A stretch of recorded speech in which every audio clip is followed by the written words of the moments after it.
as soon as we're live, then we can brag about all these great things, Westminster. So it looks like it's streaming live now. We'll give everybody just a little bit to kind of jump on, but I know I'm really excited. And I thank David that he always lets me kind of really butt in on his gig here. I know this is his time to talk about policy in the city of Westminster, but for those of you who are joining us right now, we always have David DeMott hosting Policy in Pilsner. He's been so great to really keep this going through our quarantine and through our stay at home and safer at home, to stay engaged with his citizens and those that he represents. He's so wonderful to let his wife just kind of get in there and take it over every now and then. But I appreciate it because as a candidate, this is a great way to reach people and to keep those discussions going. I think we all know right now, not everybody sees from the same point of view. So this is a great way to have those discussions. And we've had some really, really fascinating people on, and tonight is no exception.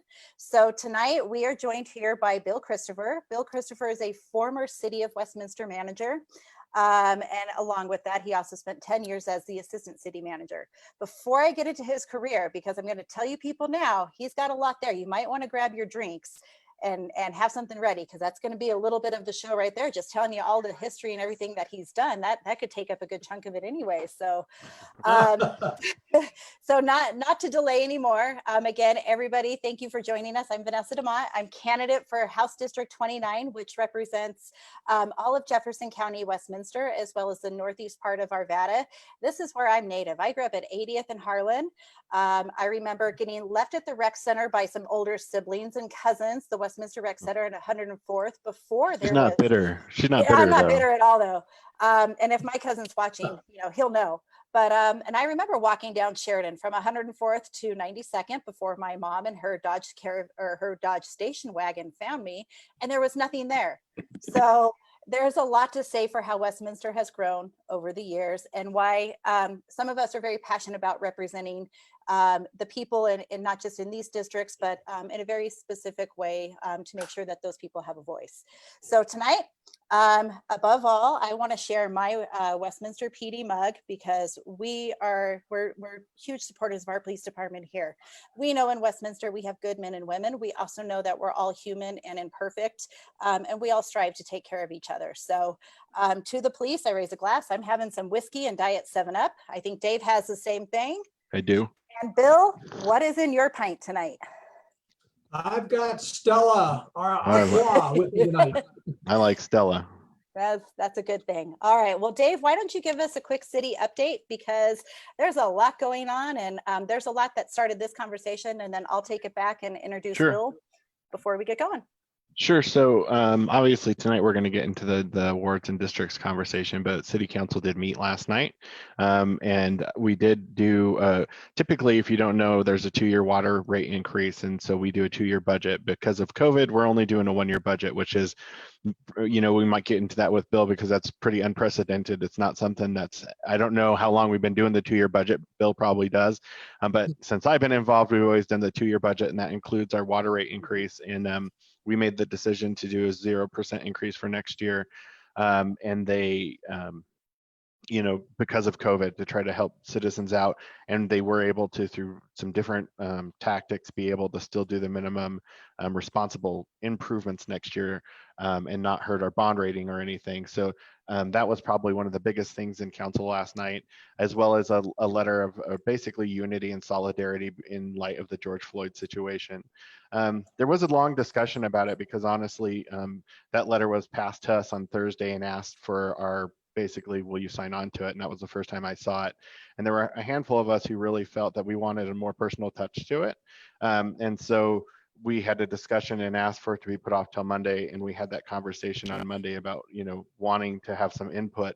I gave my own personal statement, which you could see on my Facebook. I just thought it's a really tough topic, and I think that it's important enough that it warranted me having some personal thought into it, and so that's why I decided to go that route. Although I did ultimately sign on to the letter that the city did too, but I know that that's been all over social media today, so I wanted to quickly speak to it.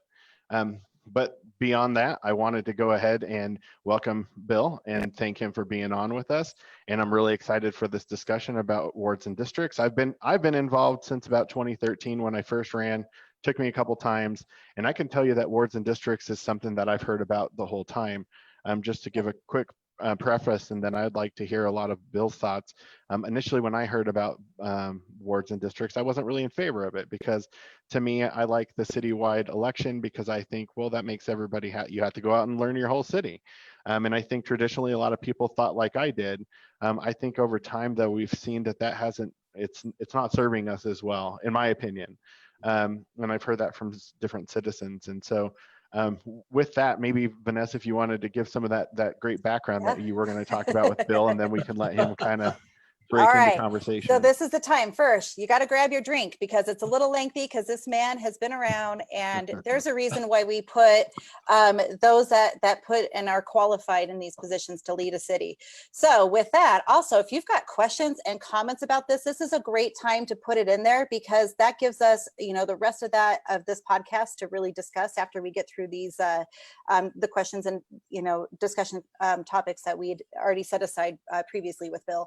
So to Bill, this is 36-year career in city management, and that is really something. I tell David all the time, you must be crazy to be in local politics, because people are in your face all the time. Government touches you every single day, but it's those local politics. And so you spent 36 years in city management. Along that, your education is a bachelor's degree in science, or bachelor's of science degree in business administration from Pittsburgh State University. So you've also traveled. You're not just in one place. A master's degree in public administration, which I think that's really something that says this was the right place for you to land. And that is from the University of Kansas, if I'm correct. Yes. This is where Westminster residents should be so thankful to have somebody with that kind of wealth of knowledge. Bill Christopher spent 33 years with the city of Westminster. 10 of that was the assistant city manager from 1968 to 1978. And I think he knew, because David DeMott was being born in 1979, he better take control of the city. So, he spent the last 23 years as the city manager of Westminster. So from 1978 to 2001. Again, that is a huge span of time that our city grew phenomenally. I was teasing him before the broadcast. Not only do I have 3 older siblings who leave me at rec centers, apparently, but I also, in this time, I've also brought my own 4 kids in through the city.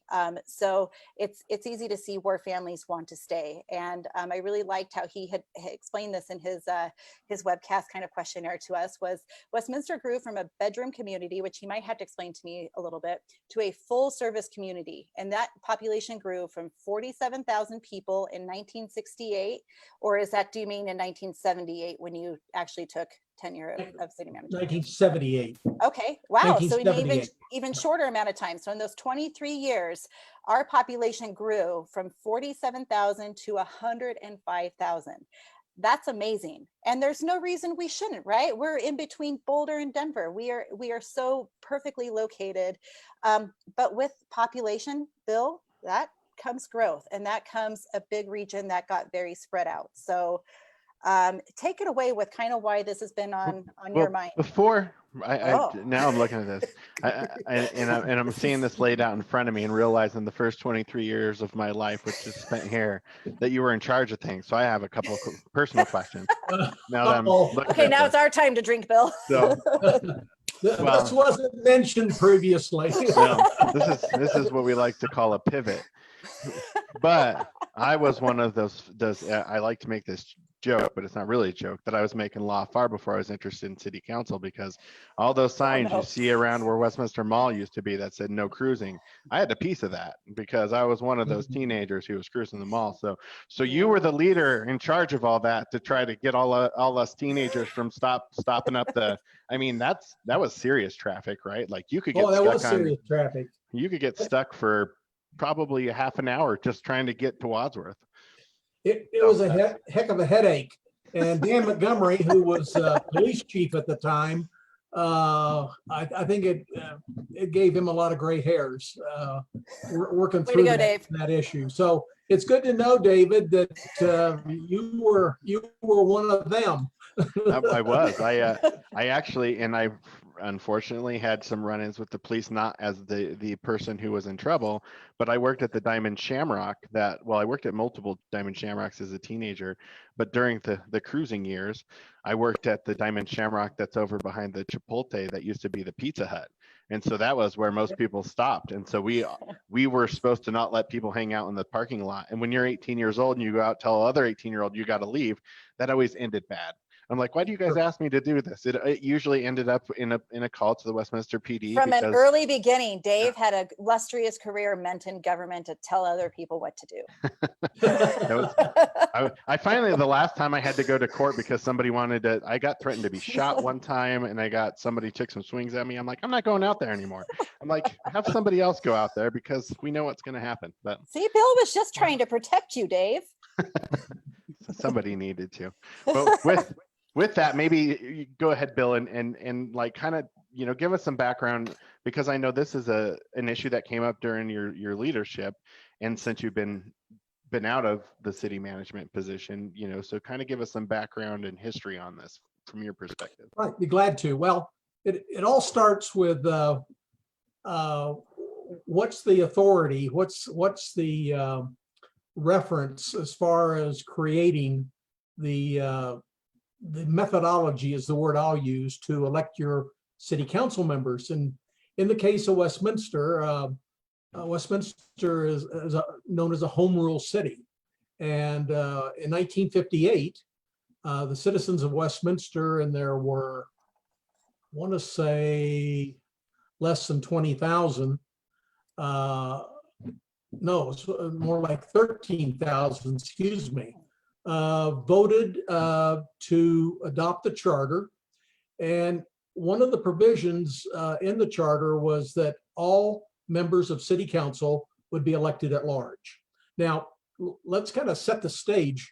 In 1958, Westminster, as I said, was a town of about 13,000, about two and a half square miles, and fairly rural in nature. There wasn't any hospital. There wasn't any large employers. It was a bedroom community with most people, exiting the town every day as far as going to work and then coming home. So certainly in 1958, it made a lot of sense to have that kind of a setup for electing your council members. And I might add, back in 58, the council decided who was mayor, not the public. That didn't change until while I was city manager, probably in the late 1980s, I want to say, when that was a charter amendment. But today, as you kind of touched on, Westminster's about 115,000 people, over 31 square miles, 2 counties, Adams and Jeffco, 3 school districts, 7 or 8 zip code districts, and I could go on. But my point is, and also it's a full service community with our own hospitals, a lot of primary jobs through various Fortune 500 companies and others. So it's a full service community, and it's much different. And as you would know, having campaigned before, covering 31 square miles, going door to door is a lot of work. One heck of a chore. Yes. So it's come up before to change what was set up in 1958. In my opinion, it never got much traction.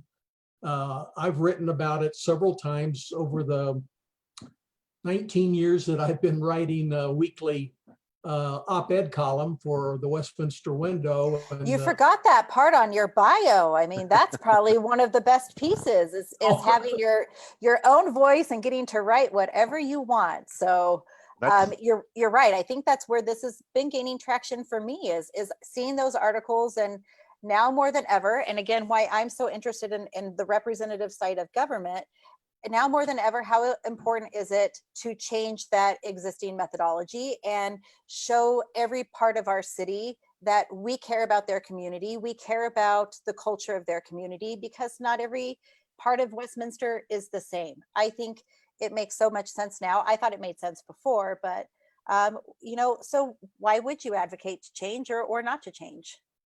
Well, I really think you hit the nail on the head, Vanessa, when all of Westminster is not the same. One, there's 3 different school districts, and that in itself is somewhat significant. We have the original part of town in Adams County, part of the city. We have the West, which of course you all are very familiar with, that's in Jefferson County and Jeffco R1 school district. And then to the north, kind of half of Westminster, we have Adams 12 school district. And we also have newer residential areas there. And,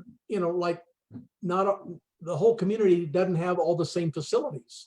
For example, even though in the master plan for Parks and Recreation, it called for a recreation center up north, north of 120th, that's never been built. That's never happened. So that's an issue for those people. It's not an issue for people in South Westminster or those in Jefferson County. So yeah, things are going to vary. And the other thing that I think it's important to point out is there's not been a representative who resides in the southern, what I'll call the southern part of the city, south of at least 92nd Avenue, to be on city council. And obviously they had an opportunity to run if they wanted to, but, and I'm not here to defend them, but it does take a fair amount of money to run a campaign and to get organized. And certainly they feel they have issues, and they feel that they've been not listened to some of the time. And this isn't strictly just a South Westminster issue. I think people in the Jeffco side of Westminster could say the same thing, as well as those. We touched on that in our conversation. Bill and I had breakfast not too long ago, and we were discussing about, and actually he taught me something that I didn't know. I didn't realize that the mayor used to live over on this part of town. But in recent history since I paid attention anyway, I've heard a lot of the same thing as I ran, actually. And as you know, Countryside is one of the biggest housing developments in the city. It's very large. But we didn't have anybody this side of Wadsworth for a long time. I didn't think ever, but I was corrected that Herb used to live over here at some point. But now we do have, and it's kind of flipped a little bit, because you have myself and Councilor Seymour both live. And Scully. Well, Scully, but not as. Scully lives over kind of close I to guess Sheridan. I look at that as, hey, at least right now it's 3 and 3. You have 3 from Jefferson County, and you have 3 from, and that's great when it works out in that favor. But there was a time in very recent history where 5 of them were on one side of our city. And again, there's so many ways to look at it, but with such a long existing history, Bill, I mean, how would you even approach something like this? We have offset elections. We are only changing out council members, every couple of years. So how do you even go about something like that? Well, there's a couple of options. One, the city council certainly has the latitude to place on the ballot a charter amendment, which would change that total at-large representation approach. Council has not seen fit to do that so far, and I don't think the majority of the present city council seems to want to do that, and we can get into that more if you'd like. Or the other way is by an initiative petition, where you go out and get signatures on petitions. The problem is, in the case of Westminster, which has one of the toughest initiative and referendum petition requirements, we have to get close to 8,000 valid signatures in a period of 180 days. That's not easy. Right. But those are the two options, basically. If you wanted to change the city charter and go to Okay. some kind of geographical representation or some combination thereof, that's how you'd go about it. And so with that, I'd like to kind of share. So this discussion recently was in council on, it looks like it was on May 4th meeting. We had talked about this prior, months before COVID.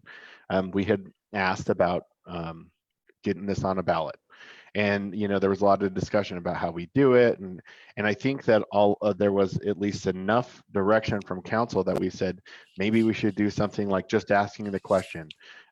That's been happened in recent history where there was something that would have been a similar process, which was with the firefighters and collective bargaining. Some people, I definitely don't agree with me as seeing as this is the same thing.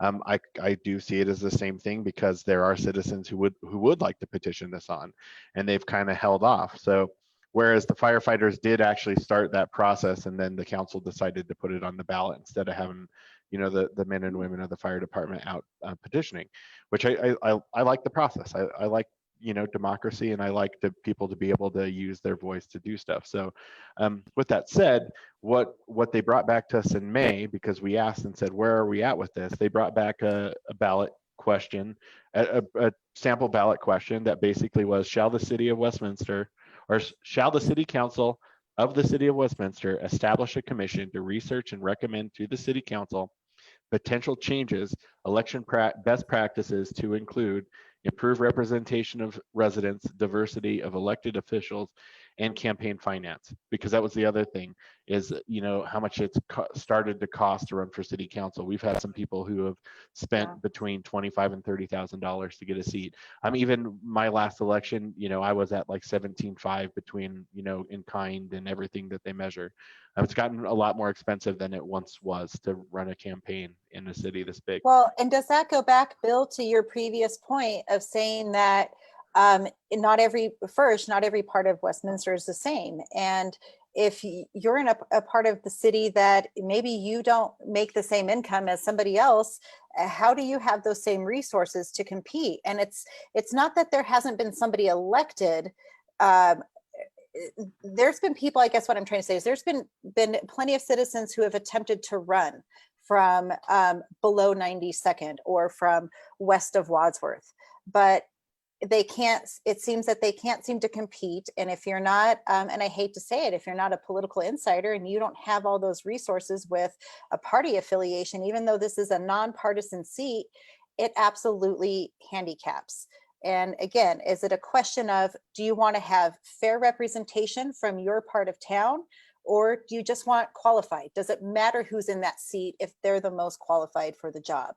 So I can see both sides of that argument, but that's, it seems that it lacks in that diversity when, and again, we don't live south of 92nd, but I want that part of town to be just as represented as my part of town. Right. Well, fundamentally, I think it's important to focus on kind of where things got left at that May 4th study session.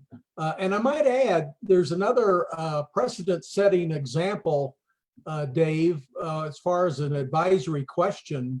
Back in the 80s, before smoking was restricted, the city council in Westminster was one of the first to think about prohibiting cigarette and other tobacco smoking in offices, restaurants, public buildings, that sort of thing.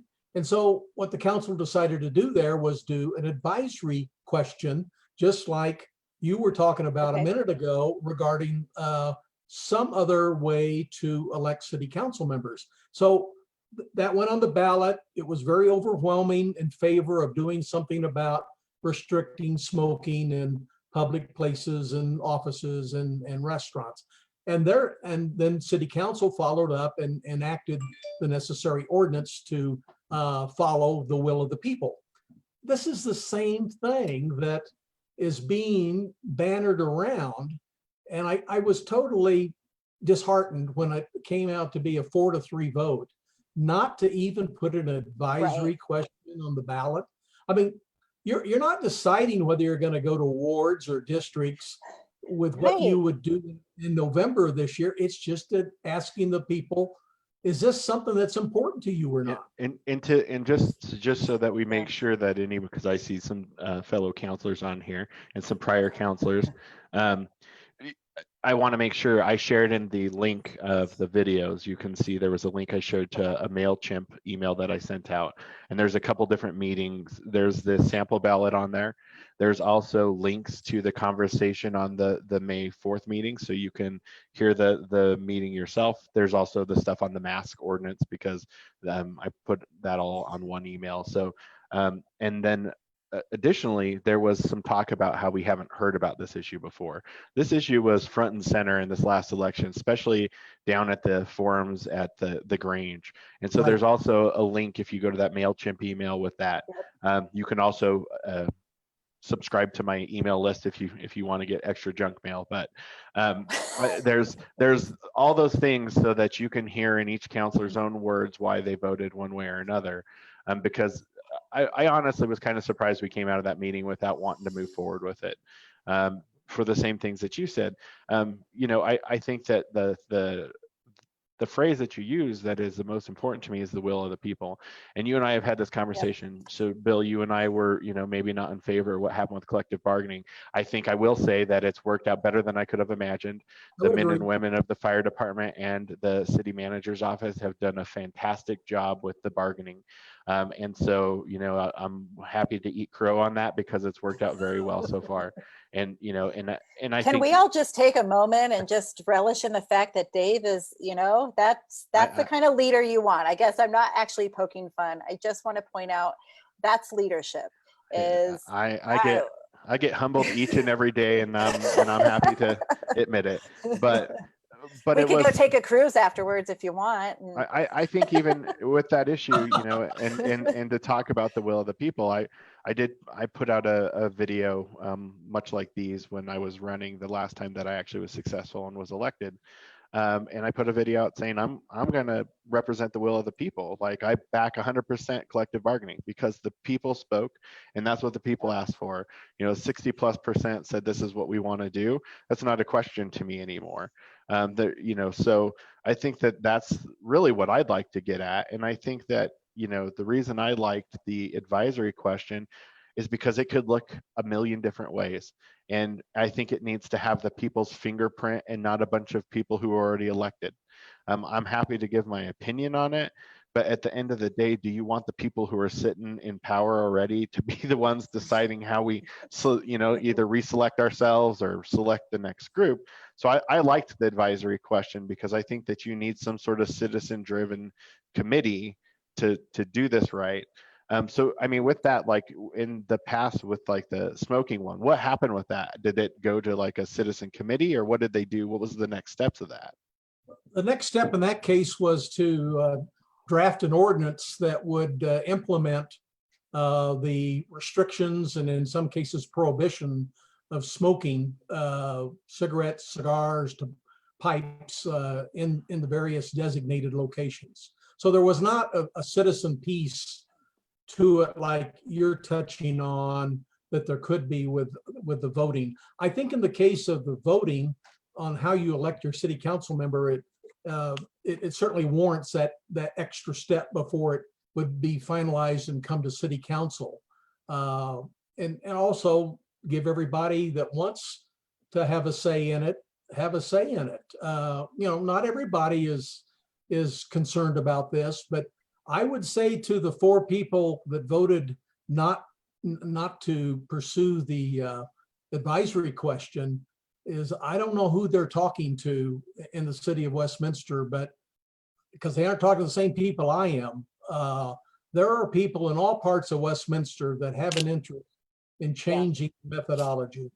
Yeah, I'll for leave it at sure. that. I would point out too, and my husband is an example, and he had spoke just a few moments ago about how he heard this through different elections.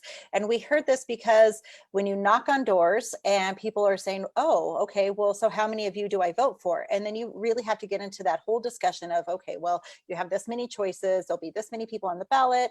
And then you're like, well, you really get into this whole mix of it. And I just think it's not a full truth to say that I've never heard this before, when I know in fact this has been, yes, brought up in forums, that we've had sitting councilors answer the question, that they were interested in looking at it. And I think what you two gentlemen are trying to say is that advisory question is the least we could do for citizens. If in one breath you're going to say, we hear the citizens are speaking, we know people are hurting in our communities, but then we're going to shut down their voice because we're too busy, or it just doesn't feel, I guess it doesn't sit with me. And again, we all want a representative government. It just seems that that's at least worth a question. So, and you hit on something that I'd like Bill to touch on. And so you used the phrase too busy. So one of the things, if you listen to that May meeting, was a question of resources during the time of COVID. And I understand and I appreciate everything that staff is doing. So maybe, Okay. give your thoughts on them being too busy, Bill, being that you ran the staff for many, many years. How much work this is going to be for them to get this ballot question put out. Yeah, and let's talk a little bit about timeline. As part of the answer to your question, Dave, first of all, for 2020, basically the work is done. The question as framed at the May 4th study session, I think was pretty well constructed to get initial feedback from the public. It's, yeah, either you are interested or you're not in making a change. That doesn't take a heck of a lot of staff time at this point. So let's assume it goes on the ballot this November. It comes back very favorably, which I think it will, to make some kind of a change, which I think should be kind of geographic oriented as far as where the council people are elected from.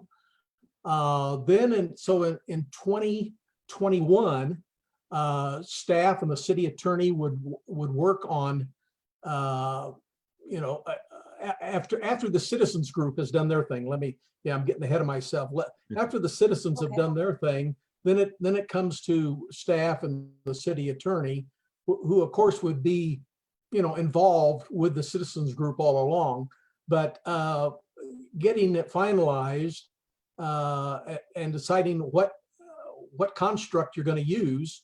And certainly the analysis of Westminster's population would take some time to divide it equally. If you're going to, I'm just as an example, and the way I think it would work well is to divide the city into 3 districts as far as people running from a district and representing that district. You'd have to live in your district and you'd represent the people in your district, and pretty much north, south, and west, in general terms, I think could work out.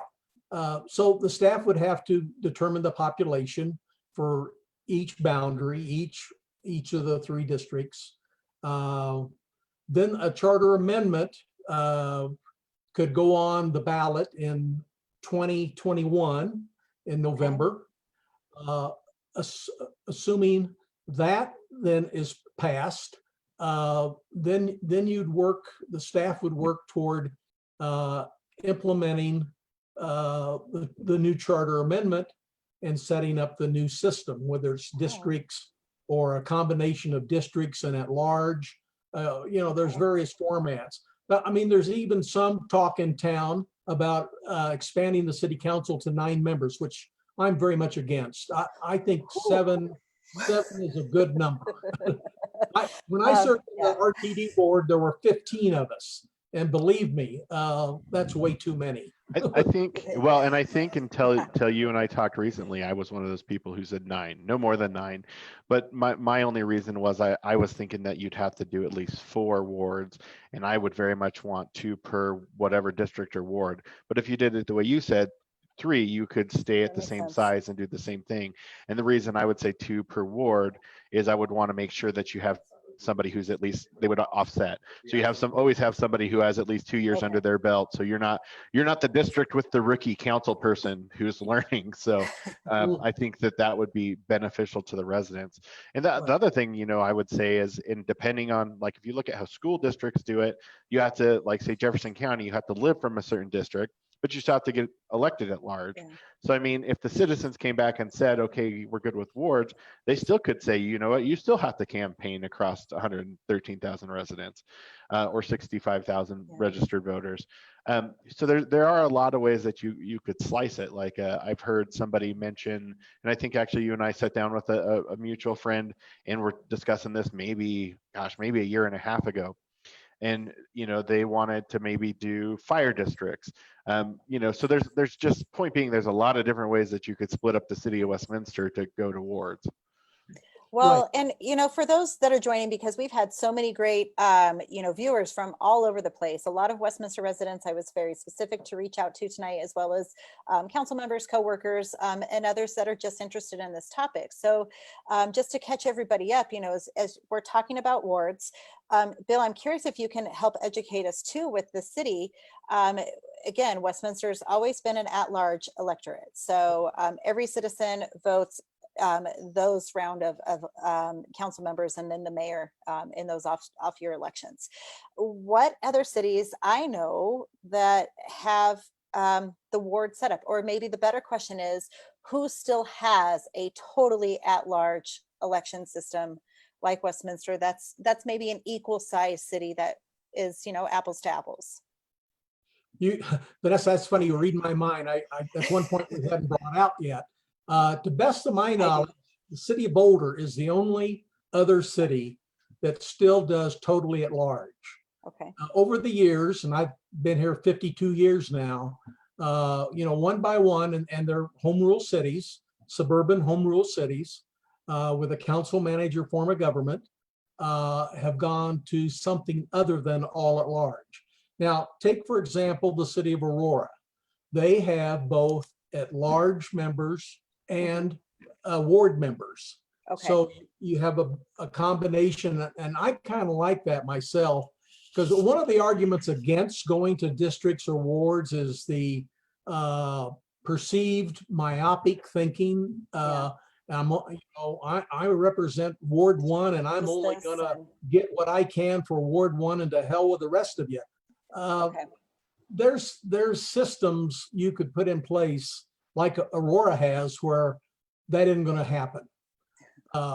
Even if you have the combination of ward. Yeah. And maybe that's something we should have started with, because I think that's where most people get so hesitant and they're very reluctant to go forward in this conversation, because their concern is, but then what if you get a very, lazy council person and they don't want to do something for Ward 1 and everybody else is working for theirs, but now we're kind of left out. So again, it goes back to that question, isn't it better just to have, a good representation as opposed to equal?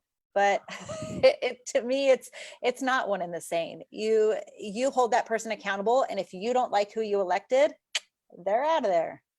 Yeah. Yep. Well, vote them out. Yeah. I think there's validity to the point if you have an all ward system, and I won't name any city names, but over the last 50 years, I've seen examples of other suburban communities. Maybe you won't say it. Maybe you could rhyme it with something. I'm not even going to go there. All right.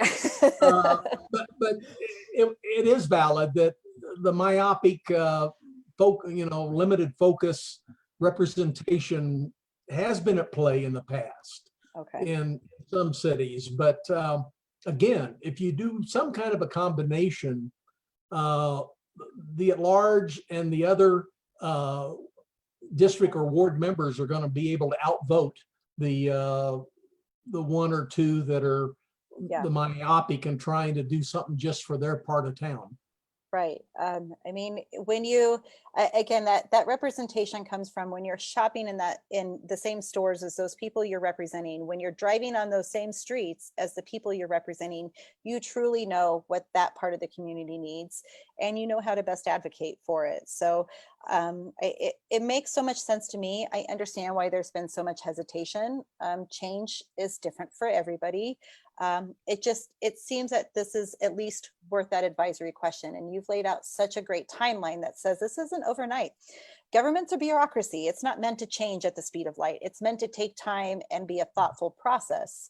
So this is, I guess, in at least a couple year process to your knowledge. Well, you wouldn't, in my simple mind, the earliest it would be implemented would be 2023.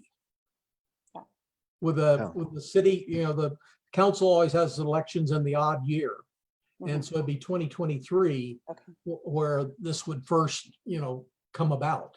Yeah. So go ahead. Oh, thank you. One thing we haven't touched on is, well, why do you need to change? We talked about the city's gotten a lot bigger, which it certainly has, which makes it tougher, quite frankly, for the candidates. Having to knock on doors over a 31 square mile area, and you need to raise more money. But to me, that's kind of secondary. What fundamentally what's important here is the people being represented, and better communications, I would say, can happen with a district at large combination system. Accountability, I think, would be better. I think also people, just to varying degrees, want quote unquote their council member. Right now they've got 6 council members and a mayor. And of course, all 6 are saying, I'm representing the whole 31 square miles. Well, that sounds nice, but in reality, it's not working that way. I don't think that effectively. And I think people are feeling more and more distanced from their local government. And I know the city of Westminster's trying to do something about that. The city manager has hired more people since last year for more communications and innovation and productivity. So I think they're aware that the feeling is out there that there's a disconnect. I agree. And I mean, we could, that's a whole nother topic, but for another day. But well, I mean, I'll at least say that I was against spending the money on that, not because I don't think the intention was wrong. I think it was, how do you get to the end result? And I think the issue is people feeling disconnected.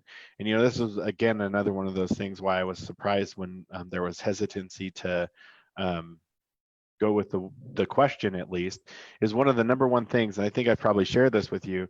In my 3 elections, I think my first election, I got in late. I didn't really know what I was doing, or really even frankly what a city councilor did. And so I'm kind of glad I lost that time, because I would have been lost.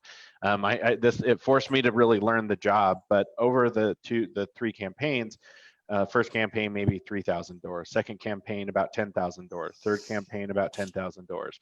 So I've covered, and I tried to hit different areas because I never stopped. So I'm like, I want to get to these areas I didn't get to.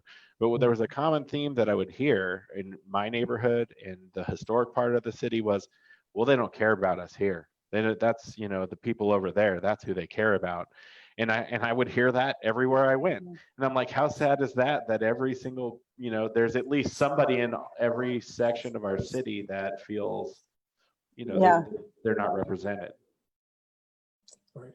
Yep. So I have a question, and this might be really pushing the envelope, and I'll take all of this because I did not discuss this with Dave beforehand. So his heart's probably beating a little bit right now. In some cities, they have a strong mayor. They don't have a city manager. Bill, you were a city manager, day in, day out. That is a job that's not just show up on Monday night, answer some emails throughout the week. If if we were to take on a strong mayor that is more accountable to our citizens than what the current role of the city manager is, what do you think that that would take? Is that even something possible? A city our size, you have a great amount of experience in this area. Is that something that citizens could look at to say, this is how we want our government back?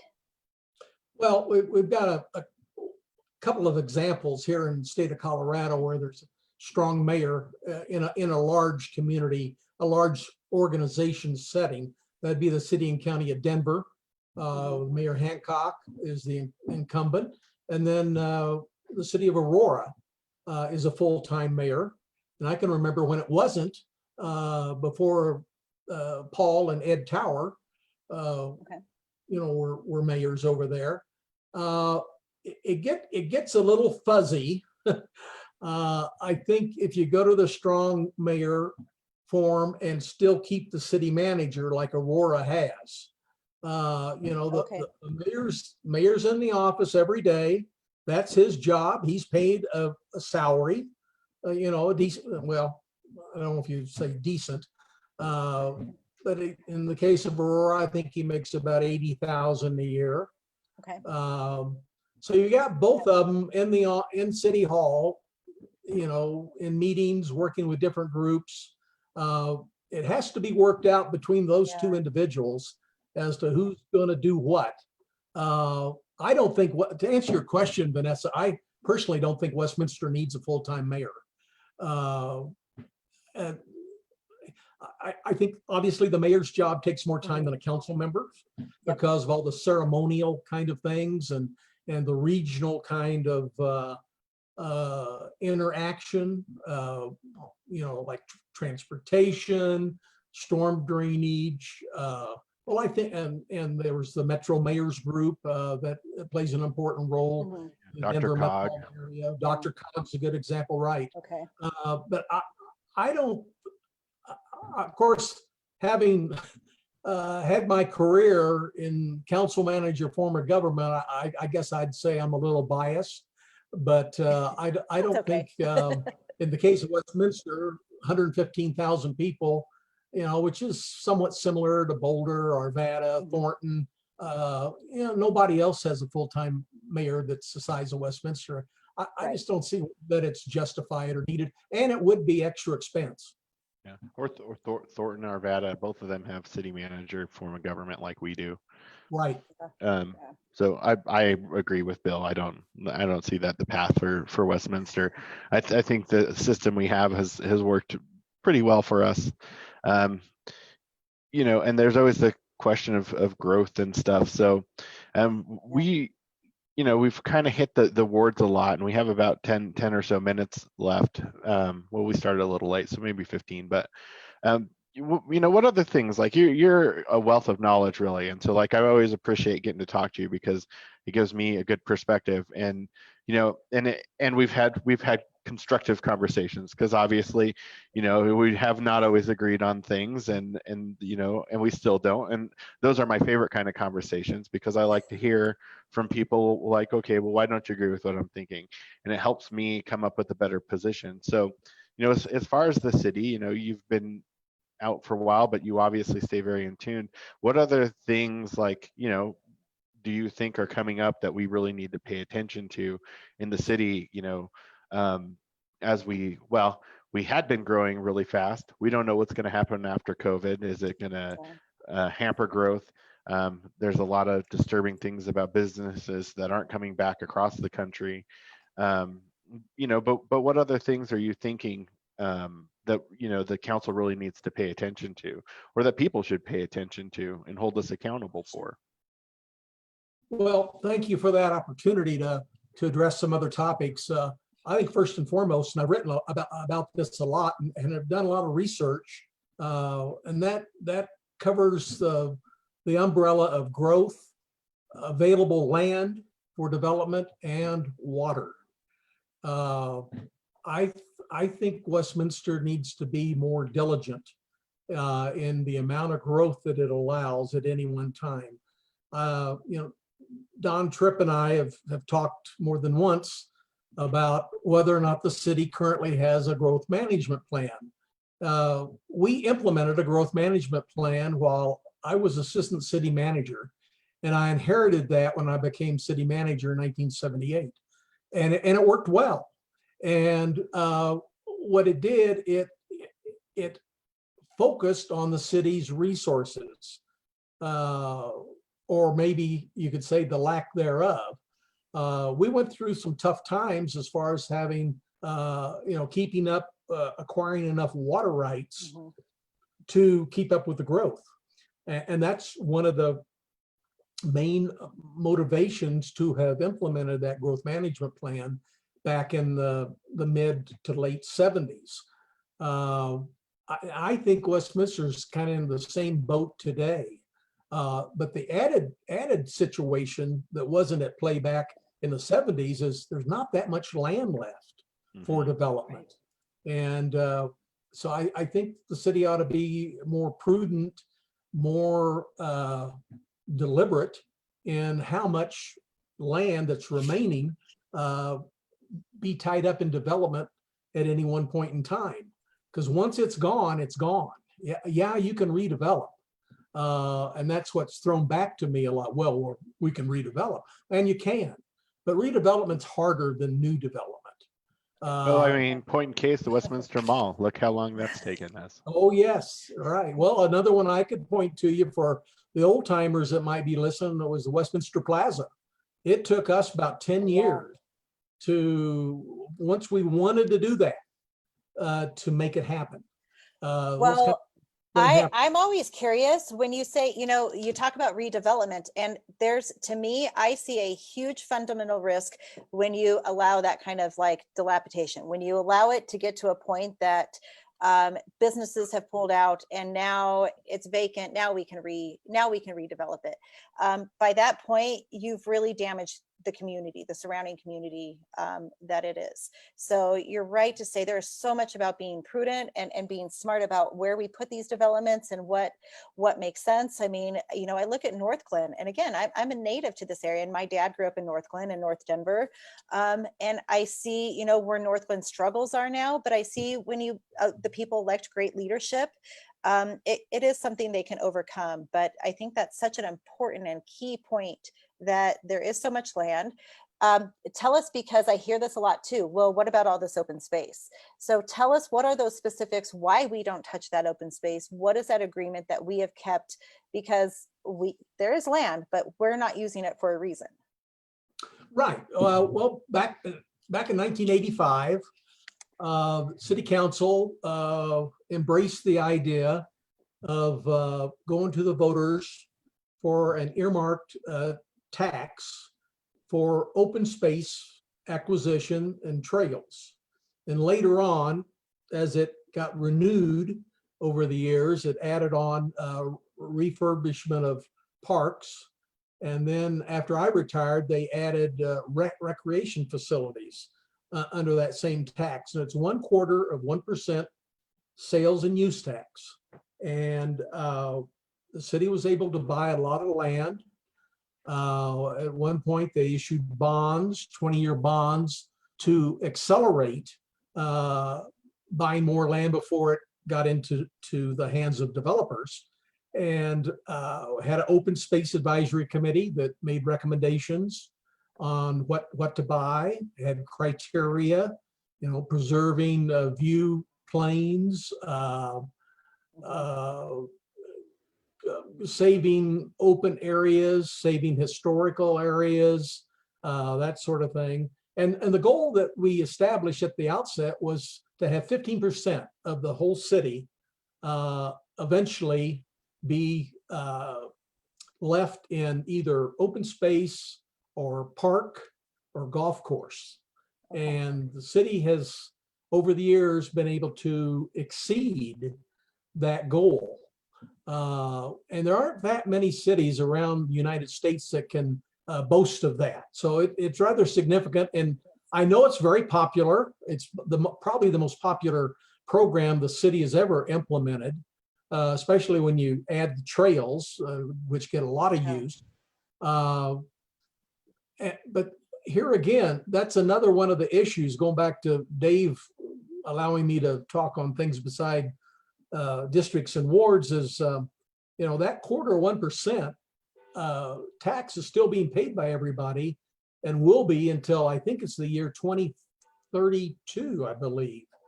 But yet the city's not buying open space anymore. They've gradually gone to using that money, and currently, before the COVID hit, on an annual basis, it was generating about $7.7 million. And most of that is going for operation and maintenance.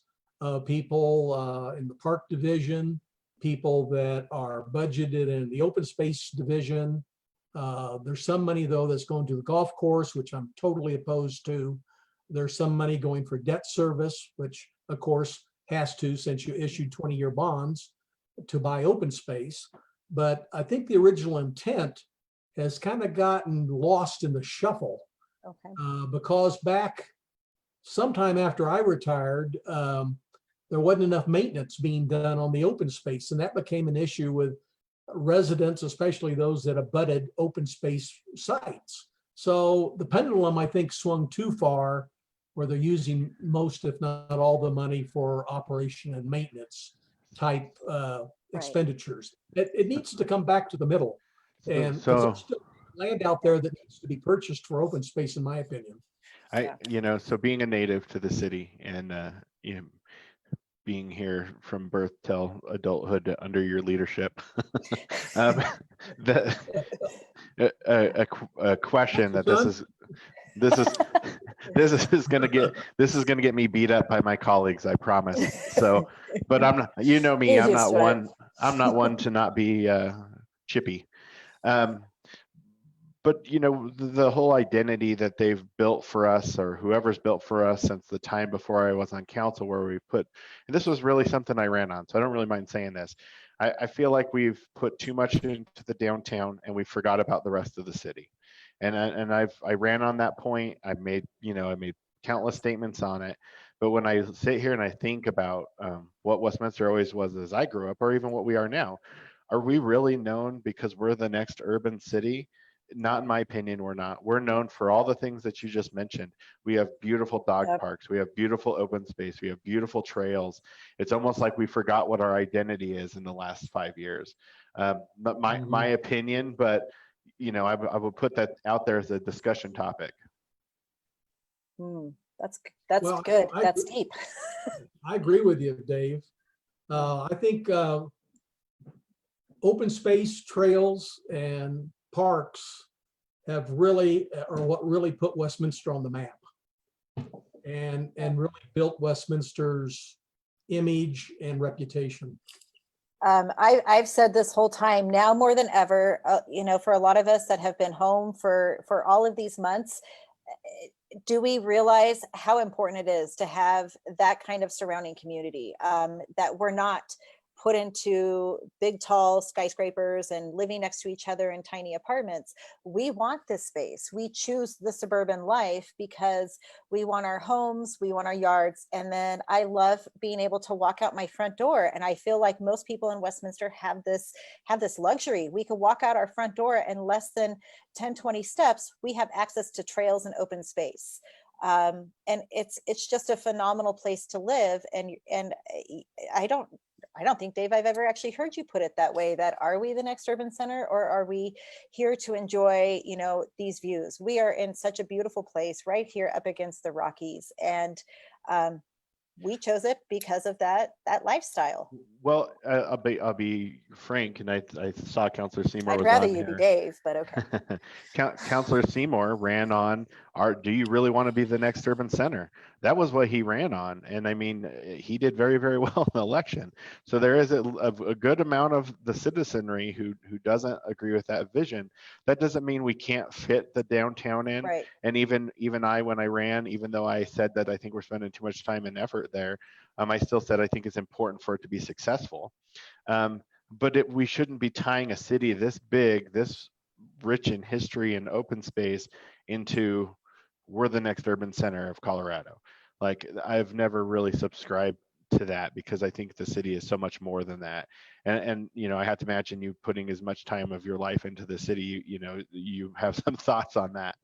as far as, you know, what the city really is. And I mean, you kind of alluded to it, but um, I think that the kind of a frustrating thing, especially, you know, COVID and stuff, I think we have, you know, 2 new counselors, and we normally do strategic planning and stuff, and they haven't got to do all that yet. And that was something that was talked about Monday too. We're figuring out how we're going to get to that. But, you know, they've been on council for 6 months now, 7, 8 months, and they haven't been able to do all that policy making yet. Which is unfortunate, because I think that they both brought some different views of than what we've seen over the past 8 years or so to the conversation. So I'm excited to see what you know, where that goes. But those are some of the questions that they asked when they ran. Right, that's true. But, you know, and to be fair, Mayor Pro Tem Seitz ran on her record, and she did very well as well. So I think, you know, that speaks to the diversity of the city. There are a ton of people who see it each way. So, you know, back to the wards and full circle the wards and districts. Right. Yeah. Exactly. Yeah, so many issues, and I, you know, from everything that we had discussed, right, from open space to water to, you know, what is the consent of the governed to move forward or to even have their voice? And you said it well, Dave. Full circle. It can start with that conversation. That conversation happened on May 4th. We encourage everybody to go and listen to that because it wasn't long. It was not a long conversation on May 4th. And I think that's what was very disappointing. But what is coming up next to that citizens can get involved? Where can we make that next step? So as far as this, we did table it and ask for it to come back in July. Okay. So my recommendation as a council person and a citizen is the best way, if you think this is the right thing, is for you to email your council people, and that would be all 7 of them, before we talk about it again in July. I know the 3 of us who voted to move forward with it obviously are going to make sure that we discuss it in July. So if you have an opinion about it, reach out to your elected representative and tell them your thoughts, because ultimately they're there to represent your voice. And you know, if they haven't heard from you and you think this is important, maybe you need to make sure that they do hear from you. It would be my recommendation. But that is the next step in this. So this isn't necessarily this does still have an opportunity to end up on the ballot in August or in November, but we have to know by August, I think, is the deadline. Right. So with that, maybe we go into some closing thoughts. Vanessa, I'll let you go first, and then we'll let our guest wrap us up with whatever his thoughts are. Well, I really appreciate this time. Bill, you are such a wealth of knowledge, and you know, I really appreciate any time that we can have civil discourse and have some dialogue around an issue that means a lot to people. I think even Dave and I in some of this don't see eye to eye on how this could break out or even what it means to every citizen. So being able to have those discussions and give the people a chance to see this video at their leisure and comment and contact their electeds, that's why we're here. That's what keeps us energized, and that's what my campaign is. Things haven't changed over these last few months because we've been a stay-at-home. My issues of mental health, of school safety, education, growth, and transportation, I see now how important these are more than ever. Mental health will always be my number one. We've talked so much in these last few weeks, especially with a country at rest. So many people need a chance to speak out and need a safe place to talk to somebody. So that will always be a passion of mine, to give people those access and make sure that they know that this is a community that can listen to them. So this week we're excited because we get to start knocking on doors and we get to start taking out that literature, and I get to really see what that campaign is like and what it is truly to be a representative for the people and listen to those concerns. So I'm excited. If you're out there and you're in our district, I would love your help on the campaign. And if you just have questions or you have some thoughts about anything I've said in tonight, or you know, anything in our past broadcasts, please let me know, because that's where it moves forward, and that's where we make progress in policy. So, you know, thank you to both of you for allowing me to have that platform and sharing all of your thoughts surrounding this. So take it away, Bill. Thank you. I just close in saying, you know, we are living history every day. First, it was with the COVID-19 virus. And then all of a sudden, something horrible happened in Minneapolis, Minnesota. And now it's like this has come to a head, which maybe is for the best, because we need to really take this serious and do something about racial unrest. And it's not just the police departments. Although there's certainly, and I wrote a column for the Window for next week. There's bad apples, as I call them, in some police departments, not all. And I think the officer that put his knee on George Floyd's neck, leading to his death, was one of those bad apples.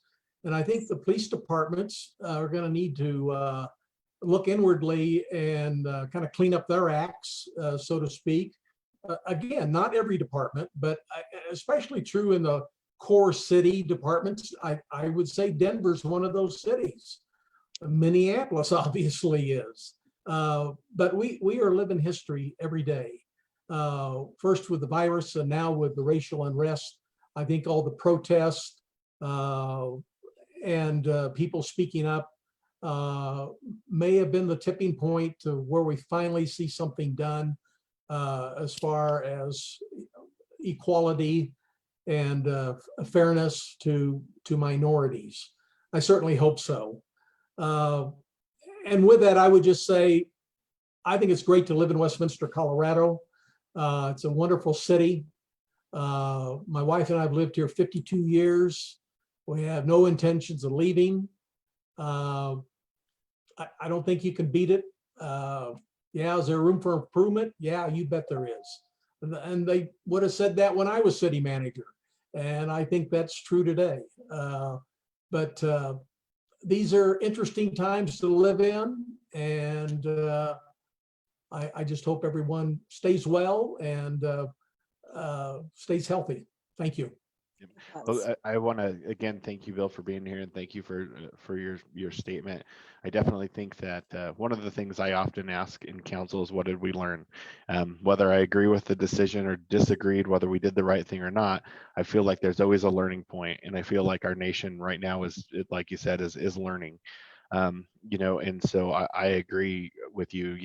We need to take a look in the mirror and decide what we're going to be in the future. And I think one of the points I really bring up a lot is the country was expected to be a certain thing for all people.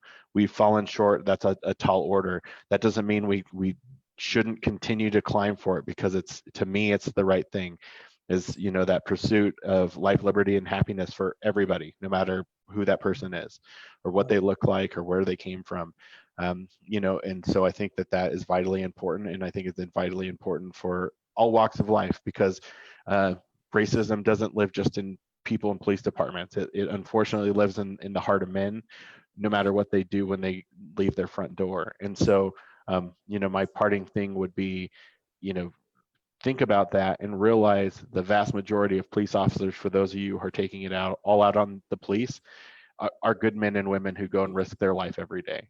And they just as much are as sickened as you are by what happened in Minnesota. My dad is a police officer. I grew up raised by a police officer. I've had plenty of conversations about this, and it was disgusting what happened. So, the way that we move forward is together.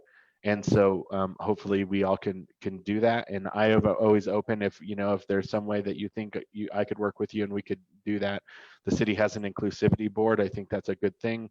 I hope it helps our region move forward, and we can do what's right by this country and live up to that ideal. So with that, thank you again, Bill, for being here. I know that you and I will talk again soon. Maybe we'll have you on again, and hopefully you enjoyed yourself. Maybe you guys can live Facebook your breakfast for the rest of us. Or bring the rest of us back some. It was nice to go out to Westminster Business and have breakfast. That's the first time I've done Was that it in a La while. Peep this time, or where did you end up? IHOP. We went to IHOP. It was good. IHOP. Yeah. All right. So have a good night, everybody. God bless. All Be right. safe. Thanks, Bill. Good night. Thank you. Good night, Bill. Have a good night.